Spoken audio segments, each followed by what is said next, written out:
But elsewhere, the process of conversion went on apace. And so you had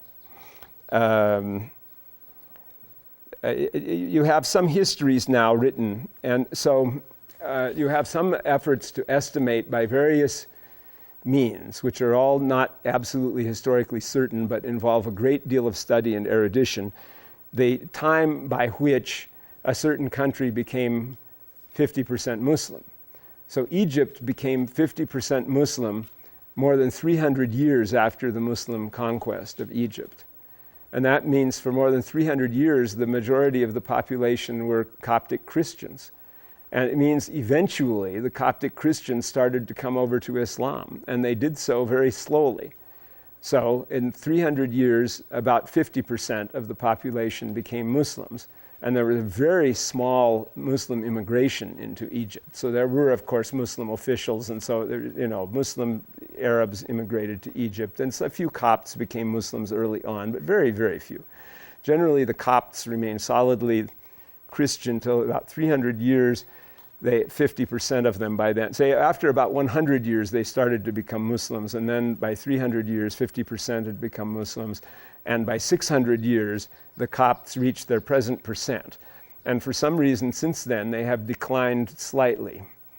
And that was 7%, and now it has declined to 6%.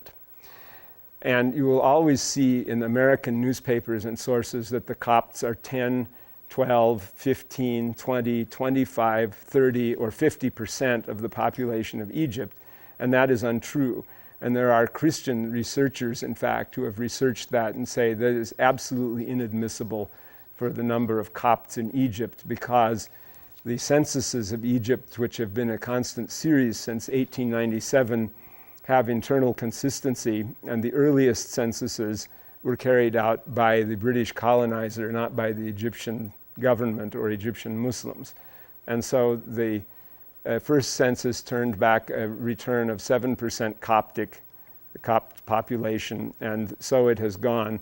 And now they've declined somewhat because of immigration and because they have more urbanism in their population and therefore a lower birth rate. But anyway, so say 6-7% of the population remain Christian, and that's still true, and that's several million people, because Egypt has a population of 65 million today. And also, by the way, it's the most densely populated country on the earth in population density per square mile. Its cities are the most densely populated cities on the earth, and historically, it has usually been the most densely populated place on the earth since pharaonic times. Also the Mexico City? Yep. It has 1.5 times the population density of in the city of Cairo, in the heavily populated quarters, 1.5 times the density of Mexico City, Bombay, Calcutta, Shanghai, Beijing, Jakarta. It's more densely populated. There are some parts of Cairo that have 250,000 people per square mile. The area around Mexico City wasn't populated densely until about 1310. So you go back way farther that's why Cairo, that's what you're saying, right? For historical time? Yes, well, I don't know about the cities, if they were always more densely populated. Today they are, I believe. But the land area of Egypt is so fertile, and it's been so densely, its soil was renewed by the Nile flood until 1902, when the Low Aswan Dam was built. And it has just been able to, you can have 3 crops a year because it never quite freezes there in most of the land.